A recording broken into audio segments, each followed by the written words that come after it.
2015, an elite DFS Army Commando unit formed to bring high-level DFS strategy to the masses. Today, hated by DFS sharks and lineup sellers alike, they continue their quest to turn dope into DFS pros.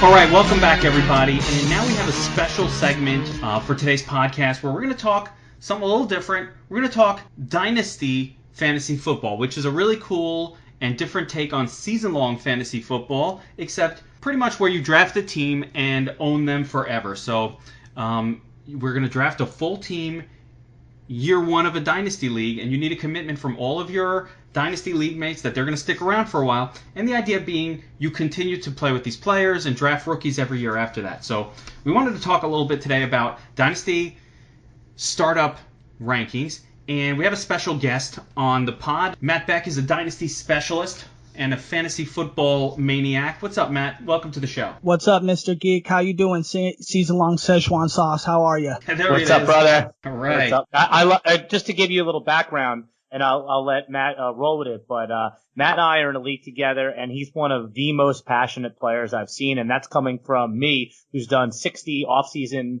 best ball drafts already. So, Kevin, you're going to love talking to Matt. Matt, you That's best so balling? cute. You best balling right now? You putting some drafts together on draft.com or what? See, here's the thing. I live in Washington State, Oh, so no. it's terrible. So this is why I get so hard into Dynasty or into my home leagues, and because I cannot play DFS. I mean, so it's really tough out here, but we're trying. We're trying. Man, contact your local Congress people. Get that fixed. No, we got to do something. I don't get it.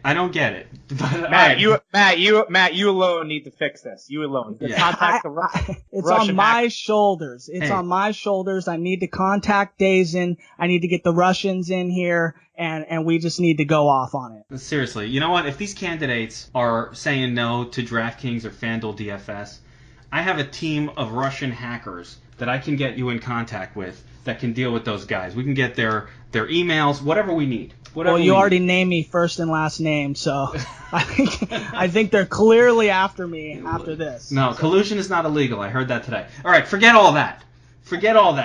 Let's talk some Dynasty fantasy football, guys.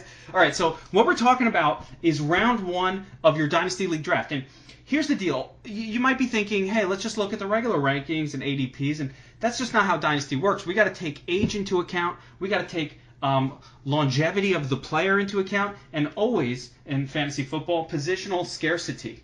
So I've got a couple of names to throw out there as the top overall pick. I'm gonna throw out a couple names. One on the wide receiver side and one on the running back side, and I want to hear your guys' opinion of which of these guys would be number one in your mind, and also, would you rather go running back or wide receiver first round? So first pick overall. So looking at the top of the rankings, your young stud wide receivers, we have DeAndre Hopkins, Odell Beckham, and maybe old man Antonio Brown, right? Those are your three wide receivers. Well, you don't like either of them. You don't like DeAndre Hopkins? I like them in redraft, but if we're talking Dynasty startup, I am not picking one of those guys as my first pick. Where are you going at the wide receiver, assuming you're looking at wide receivers? Okay, if we're going to look at wide receivers, I think it's got to be Odell, locked in, number one, long-term production. You already see the writing on the wall. This guy's going to get paid. He's going to get paid big, and he's clearly going to be the focus point in that offense for many, many years to come. I just don't know if I buy into what Deshaun Watson's doing down there. I mean, he's already injured after year one. What if he gets injured again? I know D-Hop's production was pretty steady when he was gone, but I just can't buy into that. Plus, like you said, youth, age. I mean, Odell, young, hungry. He just got to stay off those model Instagram videos. Where are you at with this season long, Says? What do you say? Now, again, we're not going to now just make our determination of which is better wide receiver or running back, but of these three guys, because these are going to be the consensus top three guys. You know, they're young, they're all of that. So Antonio Brown, Hopkins, or Odell Beckham. Because I can make an argument. You said Deshaun Watson. I can make an argument that Eli Manning is old. Giants have a questionable QB situation in the future. And the same could be said for his draft classmate, Ben Roethlisberger. So what say you, Alan? Well, in Dynasty, I think that the best model for building a long-term success is starting at the wide receiver position, mostly because these guys have a longer shelf life, where we can count on stud running backs peaking for about 3 to 4, and maybe if you're lucky, 5 years. I think 5 years is kind of the baseline for wide receivers. I do agree in Dynasty, pick 1.1 for me would be Odell Beckham, but DeAndre Hopkins would be a close second. They're only 1 year apart. Hopkins is still only 26 years old, believe it or not, and Odell is 25 years old. I think Odell is one of those transcendent talents. And I think that if you're in a dynasty startup, I've seen results from those drafts. People are still going running back crazy at the top, especially those that catch passes. But I think that for me, I'm taking Odell Beckham or DeAndre Hopkins at 1.1. I still think Antonio Brown's a viable first-round pick in Dynasty, even though he's 30. Because in Dynasty, you're still looking to win. And with Antonio Brown in your roster, but I think he'll fall a little bit later into the draft in the first round. Yeah, and I'm going to just throw my 2 cents in there. I like Hopkins better than Odell, but it's splitting hairs. And you're right, there's a 1 year difference age-wise. I just think what Hopkins brings to the table, his size, his touchdown scoring ability, and I love his quarterback situation with Watson long-term, whereas the other, where really Odell, I don't know his quarterback situation long-term. That's we're splitting hairs. But I will say this. I'm definitely not taking a wide receiver number 1 overall. So let's move on to the running back position. Let's look at the top of the rankings for running back and get a sense of, all right, of all, who am I starting my dynasty squad with? I'm going to throw out some names. You're going to hit, a little bit older, a little bit younger, and let's see who we like the most. So consensus top running backs. I'm even going to throw in Alvin Kamara. So we got Zeke Elliott, Le'Veon Bell, David Johnson, Barkley, and Alvin Kamara. Matt, let's start with you again. This is our group. We've got Gurley and Zeke, really young. We've got David Johnson in the middle. We've got Barkley, a rookie. And then Le'Veon Bell, kind of a grizzly veteran at this point. All are awesome. Who are you taking first? I don't know. This might surprise somebody. I don't know. Maybe most analysts out there might see it my way, but I think Zeke is far and above overall number 1 pick in redraft and dynasty redraft this year. I mean, he's a year younger. He's completely the focus of their offense with zero questions of where else the ball's going to go. There's no other developmental opportunities on that field, on that offense for the Cowboys. When you look at Gurley, he's got all that and more. I mean, last year, Gurley had 6 straight games under 100 yards of performance in rushing. Now, he did make up for that in the passing game, but when you look at their offense, you have Brandon Cooks looking to eat up targets, Cooper Kupp looking to eat up targets, Robert Woods looking to eat up targets, and then there is no way that offense doesn't see Gerald Everett as the next Jordan Reed, and in order to have him grow into that position, they need to eat away at some part of the offense in order to get him the ball, and that's got to be Gurley's production in the passing game. I mean, I really think that Zeke, number 1 overall, that's who I'm going to go with. That's who you should go with. Done. I like it. That's a bold call, Matt. That is not the consensus number 1 both this year in redraft, with Todd Gurley being pretty much the consensus number 1.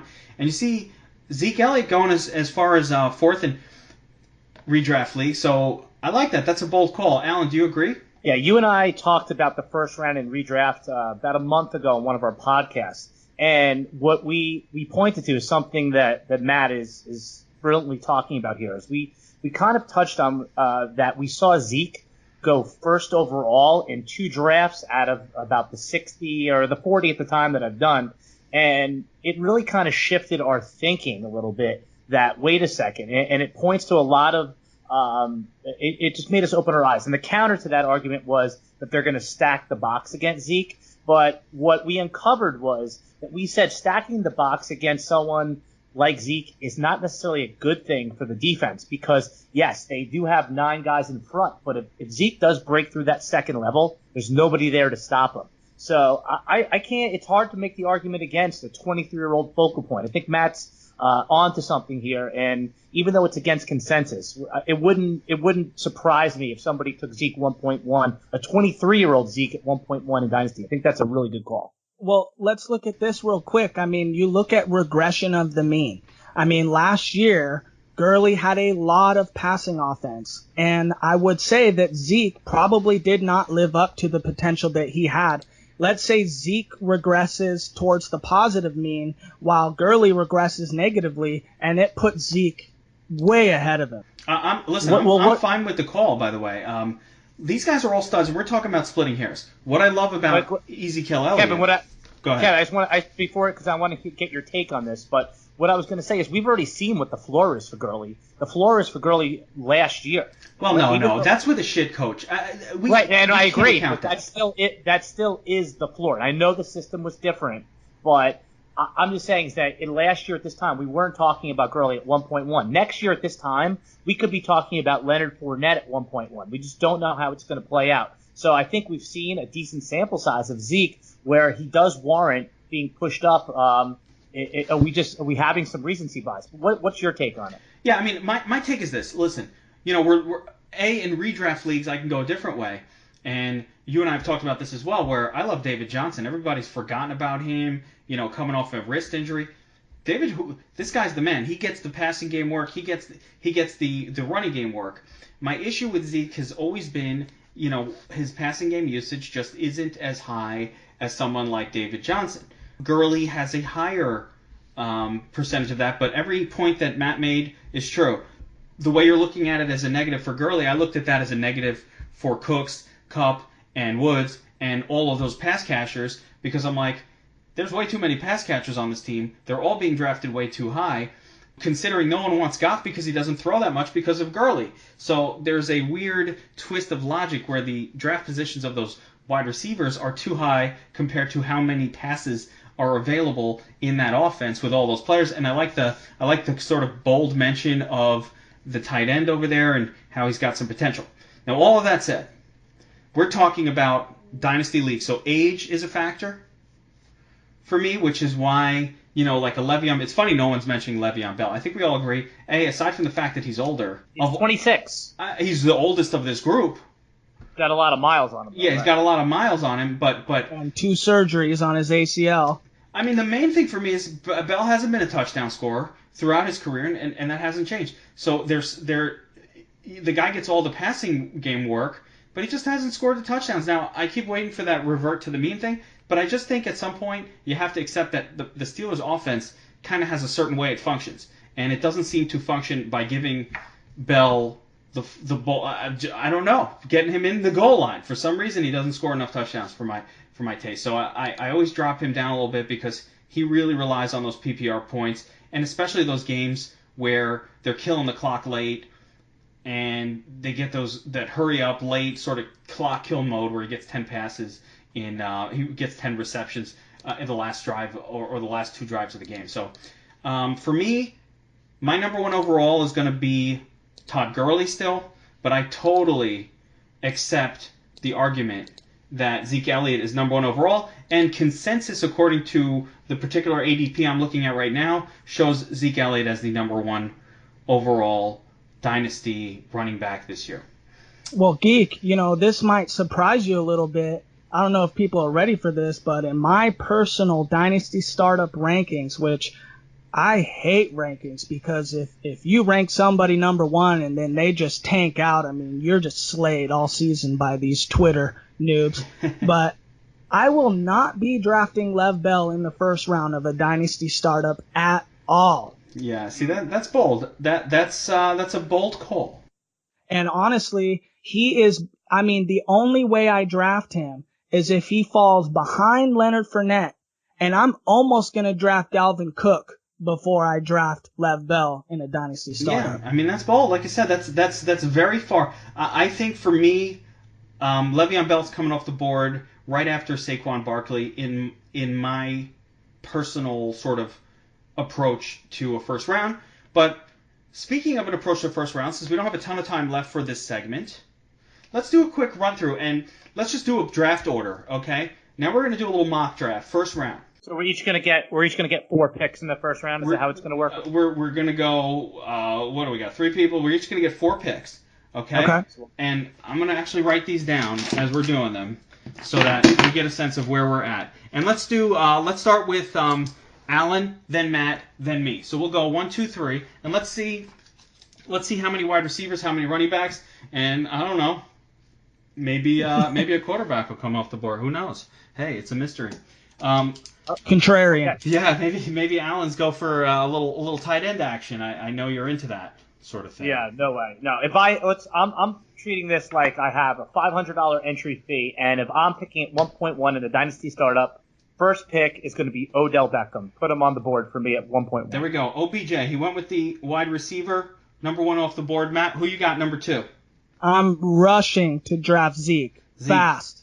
Of course. Zeke Elliott. David Johnson is my pick at number 3. Actually, Todd Gurley. Wait, no. Todd Gurley is my pick at number 3. You said it already. No. Right. I can't believe he was still on the board. He was supposed to be gone by now. All right, we got Gurley at number 3. Alan, who you got number 4? Wait, am I in the right order? Alan, you next. Yep. Yeah. Yep.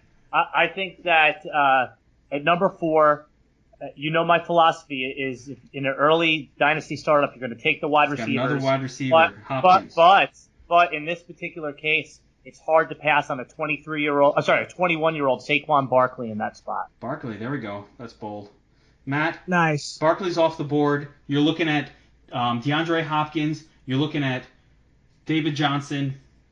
Where are you going with this one? Okay, so I kind of lined this up. I got D-Jack or Johnson down the line. I'm going to go D-Hop, even though I really want to take 2 RBs. But, I mean, in this right now, I got to take D-Hop. Love D-Hop with that pick. I would have had him ahead of OBJ, obviously. So, yeah, I got better like that. All right, so we've got Hopkins off the board. My 2 favorite wide receivers are gone.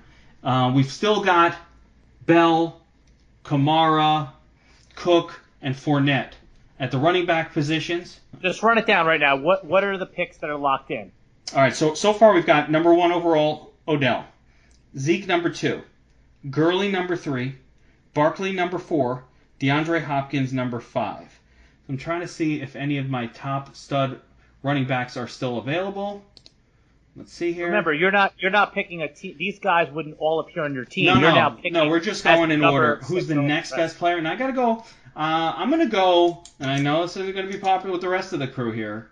I'm going with Le'Veon Bell. Yeah, I don't disagree with it. I mean, you're playing to win now in Dynasty. You're worried about this year. You're worried about next year. The third year out takes 100 years to get to. You could always land a stud in the draft. David Johnson went in the second round of his rookie draft. Alvin Kamara was the 9th or 10th pick in your rookie draft. You could still load up. I think you got to think about win now. And also, we're not. This isn't a 31-year-old Jamal Charles. We're talking about a 26-year-old player. I'm fine with it. Stud. Get your 4 years of studliness. All right, so book it. We've got Bell off the board. All right, your running back position, Alan, you're up next. I'm just going to run down who are the available running backs. I know exactly where I'm going with this. At this point, I'm going with a 22-year-old Kareem Hunt. Going with Hunt over, I just want to point out, over names like Fournette, Kamara, and Cook. Okay, so I'm assuming full PPR. Is there any other such a thing? Why would you play in a league without a full PPR? Okay, so we've got Hunt, 7 off the board. I think it's a bit of a surprise for me that you didn't go with Kamara there. But, Matt, what do you think with pick number 8? Yeah, so I'm going to go Kamara because I had Hunt 9. So I'm going to go Kamara, and that's an easy one. I mean, even if Drew Brees leaves, Mark Ingram gets older, he's still – I mean, he's coming into that every down back, every down roll. Pass production there, running there, good kid. Don't see him getting in trouble. Good city. I mean, lock it in. Young, youth. I'm down with that. All right, so we got Yeah, Kamara. Go ahead. Kev, I want to say something else. You know what I like about Alvin Kamara? I like the pick. I almost considered him ahead of Kareem Hunt. Everyone thinks of him as some sort of pass catching back, which he excels at. But I'm looking at his size. He's 5'10", he's 5'10", and he's 210 pounds. He's not some long, skinny guy. He's big and stout. He could run between the tackles. I probably did make a mistake taking Kareem Hunt there, but again, it's very close. Alvin Kamara, that's a good pick right there with his size speed combination. All right, so it comes around to me with pick number 9, and I'll tell you my dilemma, and I'm pretty confident in my choice here, but I'm looking at Fournette and Dalvin Cook here. I'm still not ready to go over to the wide receiver position with this level of stud on the board. I'm going to go with Fournette here, mainly because he's got that top overall kind of high draft pick equity. Looked great last year, defensive team. I'm going to take Fournette, all-purpose player. Yeah, every down back. I mean, he's locked in. I mean, geez, their team loves him. All the analysts love him. All the city loves him. I mean, yeah, he's locked in. Production, long term. I like it when the team is built around the running back. You don't always get that. But this team is built around the running back, and I like. Well, they have to with that putrid pass offense. I mean, come on. Hey, but it is what it is. You just got to go with what they got going on. Good defense, running game. Go with Fournette. All right, so we got. All right, we're at pick number 10. Run it down again. What do we got off the board so far? Right now, Odell and Hopkins are the only 2 wide receivers off the board. Everybody else is available. At running back, we got Zeke Gurley, Saquon, Le'Veon Bell, Kareem Hunt, Kamara, and Fournette. So you're looking at the running back position. I think the last, what I would call stud running back would be Dalvin Cook. I don't really put McCaffrey, Melvin Gordon, or Joe Mixon. Are we missing out on David Johnson? No, David Johnson's on there. David Johnson. Did I forget to write his name down? Yeah. Sure. Or either we didn't pick him. I mean, he's a stud. He's got to be a stud. David Johnson goes ahead of DeAndre Hopkins. Yeah, he'd be ahead of Hopkins. Ooh. Yeah, right after Barkley, you'd have to go David Johnson and then Hopkins. So we're gonna say, all right. So I think we skipped David Johnson somehow. Yeah. Whoops. We're doing this off the cuff, but yeah, he's probably around 5 or so. I mean, David Johnson's going ahead of Le'Veon Bell. We can all agree on that. Yeah. No. I mean, no, you're right. Sorry, ahead of Le'Veon Bell. But to be honest, I mean, I'm looking at my rundown at 1 to 10, and I mean, he's still on the board for me right now. No, you're crazy. Right. You're crazy. You got to leave him there. Listen, if we forgot about him, we forgot about him. For me, right after Saquon Barkley, number 4 or 5, love David Johnson there. Allen, about the same. And Matt has David Johnson a little later for inexplicable reasons. I'll tell you right now, he's got to play the Rams defense 2 times this year. Okay? He's got to, I mean, I live in Washington, so I know the Seahawks defense, and I know that he can go off on them, but I mean, geez, we really game plan pretty well against our divisional running backs. I mean, I don't know if that quarterback could even get him the ball. I mean, who is the quarterback on that team right now? They got good guys. Josh Rosen. He's got nobody likes Sam Bradford. I think I'm the only one that thinks Sam Bradford's good. The guy is good. He can't stay healthy. And Josh Rosen was the one QB that they said was NFL ready. I'm gonna bet the Vegas over for wins on Arizona. Always one team surprises us, and I think Arizona might be that team this year. But I understand the skepticism.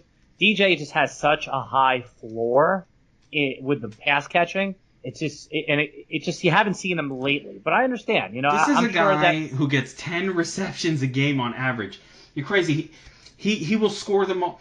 He's my number 1 overall pick this year, or number 1, number 2 overall pick this year. The guy is awesome, and when he's healthy, he's putting up numbers like no one else. So. I love me some DJ, but that's the beauty of this. He's a little older than some of these other guys. You can shift it around in Dynasty League. All right, let's assume DJ's off the board. We got Dalvin Cook as the last available, what I would say, stud running back. At the wide receiver spot, we still haven't looked at names like Keenan Allen. Antonio Brown is still available for dating. Michael Thomas, Julio Jones. Those are probably the names that I would consider possibly in the first round. So who's up? Who took Fournette? That was me? That was That you. was you. Alan, all right, you're Yeah. up next. You're up next with number 10. You going with Cook or you going with the wide receiver? Yeah, at that point, I think that if Dalvin Cook's healthy, he's a play. But actually, if this late in the draft, if it was me picking this late, I'm thinking, all right, I got to win now. I think I can get a decent running back early in round 2. I'm going to take Antonio Brown and make my team a win now type of team. All right, Alan went with the old player in the first round. Matt, how do you feel about the Antonio Brown pick there? Well, see, the reason why I hate Le'Veon Bell is because the second that team falls apart, Big Ben, Le'Veon signs a contract somewhere else, Antonio Brown's left on an island by himself, and nobody has a clue what he's going to do. He's already 30 years old. He's over 30 years old. Let's say that team has 3 more years of production. In my dynasty startups, I like to look 5 years ahead. I mean, that's where I'm drafting. That's why I'm drafting. And to be honest, I can get someone like Anthony Miller at the very end of this draft that I think long-term, 5 years production is going to look better when Antonio Brown retires at 33 and I get 2 more years at least out of Anthony Miller. I don't like it. I just don't like it. That's a pretty obscure name to be comparing with Antonio Brown. It's going to take Anthony Miller all 5 years of his career to do an Antonio Brown in the next 2 years. Arbitrage. All right, so Alan, you went with Antonio Brown. Yeah. We've got pick 11. Yeah, again, the reason being that with Dynasty, I'm thinking at this spot in the Dynasty draft, if I'm drafting at pick 9, pick 10, and I'm thinking win now. I'm thinking 2 years down the road. I'm not thinking 5. And again, that's what's so great about Dynasty. When people build their team, they build it different ways. Your listeners, if they haven't done a startup Dynasty, it's so cool because all 12 owners have usually 12 different strategies. I'm fine with the win now, but that's not how I'm ever going to approach a Dynasty league. I'm all about building a team that can win a few times. I want to win now and win later and just dominate you from top to bottom. All right, so we've got pick number 11. Matt, we're almost coming to the end of the first round here. You've got Dalvin Cook on the board. You've got any number of stud wide receivers. Again, younger guys. You've got available. There haven't been that many great wide receivers the last couple of years in the draft, but still got Keenan Allen and Michael Thomas on the board. So which way are you going here? So let's assume that the format's 2 running back, 3 wide receivers, and a flex. Are we to assume that? Yeah, standard format. Okay, so I already picked up 2 of my stud running backs. I'm going to anchor my team long term. So at this point, I'm going to go Mike Evans. All right, I don't want you to approach this as you're picking a team. We're just doing the first round. So still going Mike Evans. There you go. That's over fine. Michael Thomas. You got Mike Evans as your number like 11, and we hope that Mike Evans finds a real quarterback one day to display his talents. I don't think Ryan Fitzpatrick is going to be that guy. All right, you left Teddy Bridgewater. I think it might be Teddy Bridgewater. I have a feeling, but I will pick up Jameis Winston as my last pick at every draft this year. Why? When has he ever My done last anything good? pick because he's consistent. Matt, make the case for Jameis Winston. I am the only one that can make this case. But listen, Jameis Winston, when Mike Evans had his blow-up year, I mean, he was over 1,000 yards, over 10 touchdowns. Then he slinkied back down, which I understand that. And a lot of people hate this wishy-washy BS. But the real key to, I think the real key to Mike Evans is a running game. And I think that Ronald Jones, when he gets interjected into that offense, they can now actually run some play action. They can actually do things that make Mike Evans look better. And I think that will happen. And that will also boost the production of Jameis Winston. And if he can get his head out of his, I don't know if I could cuss right here. You could say, yeah. Okay, get his head out of his ass. Yeah. Keep his hands to himself. Stop stealing crab legs. Then I think that he can do better. Okay, that's all I'm saying. Last pick. All right, I'm just gonna throw this out there in that Winston thing. By the way, Geek, you just got hard when he said Mike Evans because Geek owns Mike Evans in his dynasty league that I'm in with him, and he needs him to come through to not be a joke in this league anymore. This is why I don't agree, because Evans has been sucking it up for me for multiple years, and I now know what goes on that team. I am suspicious. Now, I'm not convinced, but I'm suspicious that Jameis Winston sucks. Now, I'm not convinced. He still has time to turn around. But if it's today and I'm making my call on is Jameis Winston good, my answer is no. He's not good. He's not a good quarterback. That could change. But for now, that's where I'm at. I do like Ronnie Jones, one of my favorite rookie running backs this year. I have number 3 of the rookies. If you had taken Dalvin Cook, and I was prepared for that, so I'm going to take Dalvin Cook here. I think it's an obvious choice. I think he's a stud, great team, defensive team, very similar upside to Leonard Fournette. Had you taken Dalvin Cook, I was going to blow your mind with Darius Juice, the guys. Okay? But that would have blown my mind. I will give you that. That would have blown my mind. Yeah, I was going to blow some minds with my Geis pick, but you didn't allow it as you took Evans, and you messed up my mind-blowing moment. All right, let's call it one last chance since I threw out the Geis out there, the Juice. I'll give you guys each a chance to give me your one kind of like next or your sleeper or who would be next on your list if you had to make a choice. Given the remaining players, we'll throw that out there and we'll wrap it up. Go ahead, Sez. Yeah, so for me, if I'm in the second round of a startup dynasty and I'm picking to say somewhere in the middle of the draft, I still very much believe in Christian McCaffrey as a PPR asset. I know the upside's limited with Cam being the goal line back for them. They brought in C.J. Anderson, but I just think that he could be. I think he one of the next backs to actually break the 100 catch mark. And when you catch 85 passes, 90 passes in a PPR, that's like adding another, half a dozen or more touchdowns to your total. So I'm looking to grab Christian McCaffrey in the middle of the second round. And obviously any time after that. All right, I'm not a fan of your Christian McCaffrey pick. Who do you got, Matt? I mean, I like Christian McCaffrey as a player, but not there. I mean, this kind of sucks because I personally don't like this guy. But I think if you're drafting at the end of the first round, beginning of the second round in a dynasty startup, and Michael Thomas is there, I mean, you gotta probably go with it. I mean, his production. I understand that Drew Brees has a lot to do with that, and I do not know what his role is going to look like in the post-Drew Brees era. But if you're making cases for Le'Veon Bell, if you're making cases for Antonio Brown, that this, as a win now, that's probably got to be the pick if you're sitting at the end. He provides you a lot of juice right now. Even though I probably wouldn't be the one to take him at that spot personally.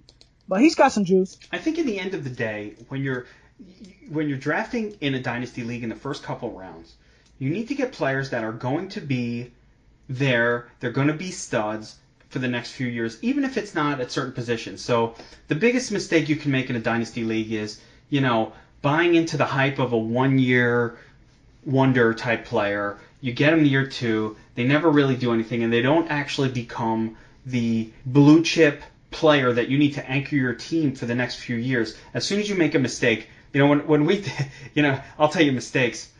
When we drafted, when I drafted my startup dynasty a few years back, what was it? I think it was 2013. My number 1 overall pick, number 4 in the draft was C.J. Spiller, and he had come off an incredible rookie season. He was a stud going to the top of, you're hearing the name now going, what are you, nuts? He was at the top of every fantasy draft. He was top 4, top 5. It looked like the perfect play. And he never actually got back to even being a starter. It was a disaster. And when you make a disastrous first pick, you pretty much it takes years to make it up. So whoever it is, and if it's Michael Thomas, he's a stud wide receiver. I think you have a few names there. That are also I would put in the category of stud wide receivers. Keenan Allen has shown himself to be pretty damn good. I can even make an argument for someone like Amari Cooper, although I don't like the pass dropping. No, I mean, hate Amari.